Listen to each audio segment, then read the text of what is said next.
C'est l'heure du bonus. Le bonus, c'est le truc en plus. En plus de quoi ? De l'épisode 336, pour être tout à fait précis.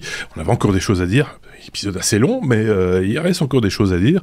Et on va les dire avec les deux chroniqueurs que voici, que voilà. D'un côté, j'ai Aurélien à ma droite. De l'autre, j'ai Picaboo à ma gauche. Salut les gars. Salut. Salut. On vous avait épinglé quelques news, on a 15 minutes pour parcourir ces petites news que vous nous avez épinglé, les petits trucs en plus, hein. C'est pour ça que ça s'appelle un bonus. Alors on commence tout de suite avec peut-être avec Picaboo justement, pour parler d'un nouveau malware qui occupe les possesseurs d'iPhone, ou qui devrait en tout cas préoccuper les possesseurs d'iPhone. Picaboo.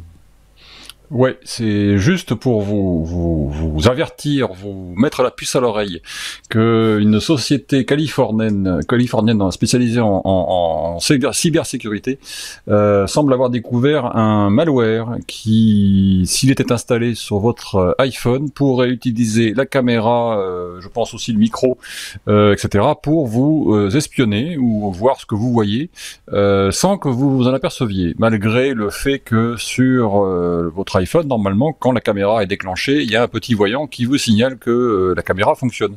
Et bien là, ils ont trouvé le moyen de contourner visiblement le système, et ils ont même trouvé le moyen de faire en sorte que vous ayez beaucoup de mal à désinstaller ce malware ou à détecter le fait qu'il soit là. À savoir que quand l'iPhone, vous essayez de l'éteindre parce que vous vous dites tiens, il y a un truc pas normal, je vais l'éteindre et redémarrer pour le truc.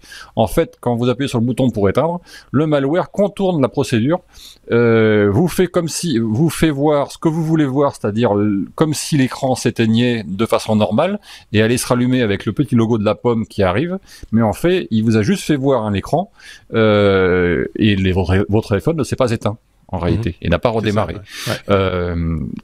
Donc, ce malware est à surveiller. Pour l'instant, il n'a pas de nom, pour autant que je sache, puisque c'est une découverte assez récente qui a été faite par la société ZecCops. À surveiller. On va voir si ça sort quelque part, ou si peut-être Apple aura le bon goût de récupérer l'information et de le corriger très très vite, si jamais il y avait effectivement un petit problème avec ce truc-là. Oui, on sait que l'Apple Store est quand même fort surveillé, hein, pour pouvoir diffuser une application vers les appareils iOS, il faut quand même montrer patte blanche si effectivement certaines applications sont infectées de ce malware, en tout cas qui soit un cheval de Troie par rapport à la diffusion de ce malware. Il ferait bien effectivement de se bouger le popotin. L'article ne précise pas le mode de diffusion. Hein. Oui, c'est ça. Donc, c'est peut-être une page web, un mail, un SMS, comme on l'a déjà vu ici. Il y a des possibilités, quoi. Et il y a des gens qui ont même beaucoup d'imagination pour arriver à détourner les différentes barrières qui s'opposent à eux. Voilà. Autant le savoir. C'est vicieux quand même, parce que tu te dis, oui, je suis pas très sûr, je vais l'éteindre. Et en fait, tu penses éteindre ton smartphone et juste. Alors, il y a tout reste actif, quoi. Enfin, Allez voir dans l'article, il y a quand même une procédure qui permet d'éteindre, quand même, d'être sûr de l'éteindre. Il faut rester appuyé, machin, etc. Allez lire avec son pied. Vous aurez l'information. Il faut rester appuyé avec son pied ou avec un marteau. Et pendant un certain temps et de manière répétée. Et là, a priori, ça devrait régler le problème très rapidement, paraît-il. Enfin non, je rigole, ne faites pas ça, mais effectivement, on vous met les sources, et tu fais bien de le rappeler, de tout ce dont on vous parle, on vous met les sources à disposition. Vous pouvez aller faire votre popote vous-même dans les articles qu'on a épinglés pour vous. Starlink a du chat dans la coupole, c'est les chatellites aussi. J'ai vu c'est Aurélien qui nous a pointé ça du doigt, et t'as bien raison, parce que ça c'est vraiment très comique, cette histoire. Oui. Vous savez, Starlink, c'est la constellation de satellites d'Elon Musk pour avoir le Internet partout dans le désert, partout. Ouais. Alors il y a eu quelques news, on les a pas relayées, mais il y a eu quelques news qui disent que la qualité de service est pas ouf encore, hein, donc je vais pas creuser, mais voilà, c'est encore des bêta-testeurs. Par contre, il y a des gens qui ont tweeté des trucs marrants.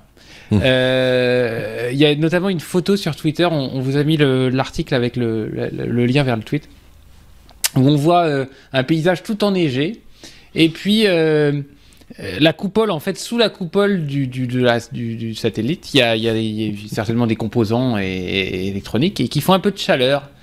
Et du coup, c'est que la parabole chauffe pour justement éviter que la neige ne l'occulte. Donc voilà.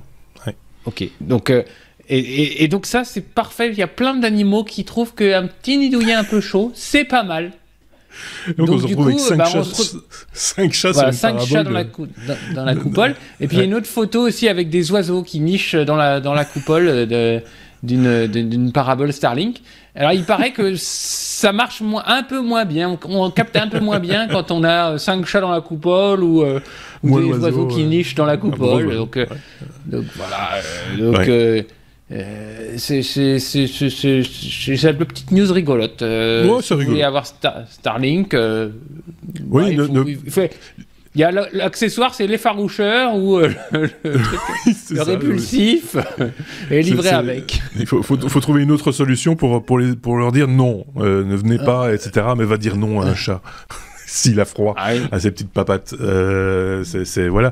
C'est surtout si tu le poses, parce que c'est bien fait, hein, cette parabole Starlink, avec un pied et tout, c'est pour poser sur ta terrasse. Donc forcément, c'est à la portée de n'importe quel animal qui circulerait dans le coin. C'est assez logique. Mets-toi à leur place 2 secondes. J'imagine que quand ça va taper fort, tu vois, le soleil va taper, tu vas avoir des animaux qui vont se réfugier sous la parabole pour se mettre à l'ombre. Ce qui sera moins dommageable pour la connexion. Une bonne pièce de viande, un peu d'huile, une petite pièce de viande et hop.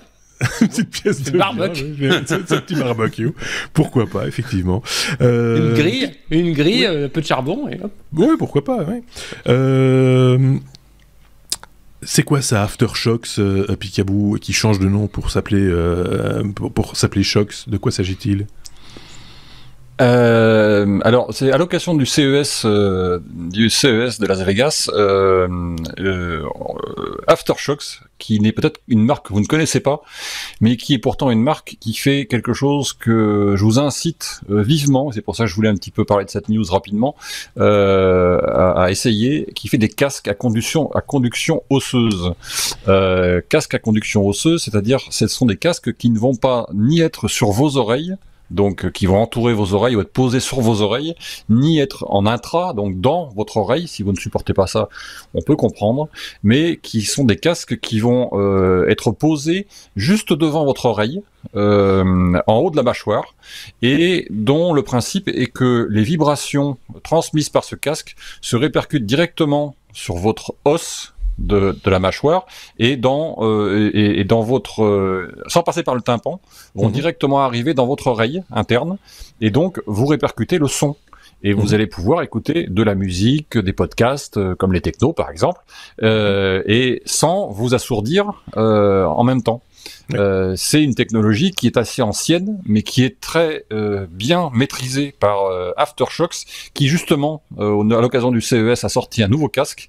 Et à l'occasion de ce nouveau casque, ils ont aussi indiqué qu'ils changeaient de nom pour devenir Shocks. Donc ils ont enlevé le after qui était juste avant. Alors Shocks, ils espèrent que ça va être plus facile à retenir. Mais je vous incite vivement à aller regarder ce casque-là ou d'autres. Hein. Moi j'utilise les Aftershocks depuis des années, en particulier sur les vélos, parce que ça permet d'avoir et le son, mais aussi d'entendre ce qui se passe autour. Ce qui au niveau sécurité, c'est très agréable. Et on perd beaucoup dans les graves, mais pas beaucoup dans la parole ou dans la musique de façon générale. Si vous aimez les graves, c'est pas ça qu'il faut prendre par contre. C'est bien aussi en milieu bruyant, justement, sur un chantier ou sur... apparemment, on entend quand même... C'est plus difficile parce qu'en milieu bruyant, alors en général, les Aftershocks sont vendus, les Shocks maintenant, sont vendus avec des bouches-oreilles. Parce que effectivement, il y a beaucoup de bruit à côté, par exemple, quand on a un bus ou un camion qui passe à côté, ça perturbe, oui. Voilà, on entend beaucoup plus le camion que le son, proprement dit. Mais je vous incite vivement à aller tester ce genre de casque qui, à un certain prix, coûte, en gros, ça coûte aux environs de 120, 130 euros, un casque comme ça. Moi, j'ai le mien, je vous dis franchement, j'en ai eu 2, et ils m'ont duré au moins 3 ans chacun. Voilà, pour vous donner un peu le truc. C'est très, très, très, très léger, on le sent pas, etc. Essayez. Voilà, c'est juste ça l'information. 22 mai 2017. Note cette date. Parce que le 22 mai 2017, on publiait une vidéo dans laquelle on présentait justement une autre marque. C'était le Nice 2 de Cascat. un casque à 4. Oh là là. Nice 2. Et donc c'était un casque, c'était un truc comme ça c'était donc un casque à conduction osseuse déjà. On en parlait à ce moment-là, donc il y a un paquet d'années maintenant. Donc n'hésitez pas à aller jeter un petit coup d'œil sur cette présentation. Ça ressemble assez fort d'ailleurs à ce que tu nous as montré. Hein, donc il y a pas beaucoup de secrets là-dessus. Mais tout ça pour dire que c'est pas neuf effectivement, mais c'était bien d'en toucher un mot aujourd'hui aussi. Merci. Aurélien, relocalisation en Europe, c'est tout ce que j'ai comme titre, ça va pas m'aider.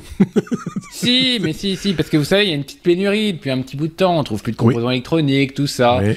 Il y a eu des news dans cette semaine là qui ont dit que même Canon qui vend des cartouches d'encre sans leur petit chip dedans, qui disent que c'est bien des cartouches Canon. D'accord. Je sais pas si vous avez vu passer ce genre de truc, mais là, donc la news que je voulais épingler, c'était Intel, le géant américain qui va investir pour avoir des usines en Europe. Et plus précisément en Allemagne, a priori à Dresde. Donc un investissement qui sera grosso modo de 3000 emplois, 80 milliards d'euros à Dresde en Allemagne, dans la Silicon Saxony, parce que c'est proche, c'est assez stratégique cette région-là, c'est proche de la Pologne, de la République tchèque. Et pour vous donner un ordre de grandeur, c'est les usines qui vont être produites, enfin qui vont sortir de terre, c'est l'équivalent de 700 terrains de foot et ça a une consommation journalière d'eau de à peu près 1 million de personnes, équivalent à 1 million de personnes. C'est les écolos qui veulent pas que ça se mette là, qui sortent ces chiffres-là. Ah oui, c'est ça. En tous les cas, je trouve ça très... Non mais je trouve ça, on parle de la pénurie, on trouve pas les composants et autres, la relocalisation en Europe, je pense qu'on va en avoir. Intel, c'est quand même un très gros, donc moi je trouve que c'est une bonne nouvelle et je pousse pour que ça se fasse. Voilà. Ben, écoute, on ira tous à Dresde manifester contre les écologistes. On fait comme ça avec des bouteilles d'eau. Avec des bouteilles d'eau, oui, c'est ça. Non, mais il faut savoir ce qu'on veut à un moment donné. Je pense que le calcul n'est pas complètement crétin. Je peux comprendre. Il faut être honnête. Aussi, il faut s'interroger quand une industrie, surtout de cette taille-là, s'installe quelque part. C'est toujours bien de s'interroger sur ce qui va se passer d'un point de vue environnemental pour les gens autour, etc., etc.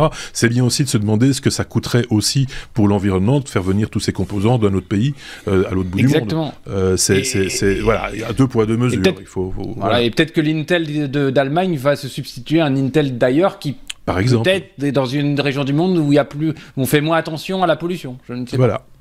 Rapidement, parce qu'il ne nous reste que 3 minutes, ou 2 minutes plutôt, moi je veux des nouvelles de l'ami James. Oui, Webb. On vous en a parlé juste avant la fin de l'année, où on vous a expliqué que le James Webb Télescope avait bien été envoyé dans l'espace par Ariane 5. Ouais. Et bien depuis Monsieur James, il a fait son petit bout de voyage avec une fameuse trajectoire parfaite, comme l'a confirmé la NASA. La NASA qui a aussi dit que cette trajectoire étant tellement parfaite que le carburant qui avait été nécessaire pour le recadrer sur sa trajectoire, il n'avait pas été utilisé, et du coup, les 5 ans de prévision minimum pour son utilisation étaient passés à 10 ans, grâce à cette trajectoire parfaite. Et puis, depuis, le télescope, il a été déplié dans tous les sens, avec tous ces petits miroirs, tous ces petits boucliers, tout ça a été bien déplié comme il faut. La dernière phase a été faite ces jours-ci avec la collimation des miroirs, c'est-à-dire la collimation, c'est le test des moteurs des miroirs et le calage de ces miroirs par rapport aux miroirs secondaires. Tout ça a été testé et validé, ce qui veut dire qu'on est maintenant dans une phase simplement de voyage vers son point d'atterrissage qui va être le point Lagrange L2, et ça sera donc d'ici quelques jours, pour son arrivée sur place. Voilà. Par rapport à date d'enregistrement, nous sommes le jeudi 13 janvier. Normalement, ce sera dans 10 jours. Oui, après 29 jours de voyage au total. Oui. C'est ça. Et donc, il est en position parfaite et en fonctionnement parfait. On n'attend plus que les images. Super. Moi, j'ai vu aussi les images au moment où ils ont vu que le bouclier s'était déplié correctement. C'était la même euphorie quasiment qu'au décollage. Au lancement, ouais. Donc, je pense que ces gens vont passer un mois, ont passé un mois, enfin presque un mois maintenant, dans l'euphorie, de manière un petit peu constante. C'est ici que s'achève ce bonus, puisqu'il ne fait que 15 minutes, vous le savez. Merci Picaboo pour ces informations. Merci également Aurélien. On va se dire à très bientôt pour un nouvel épisode. On vous souhaite une très très bonne semaine et on se dit à très bientôt. Au revoir.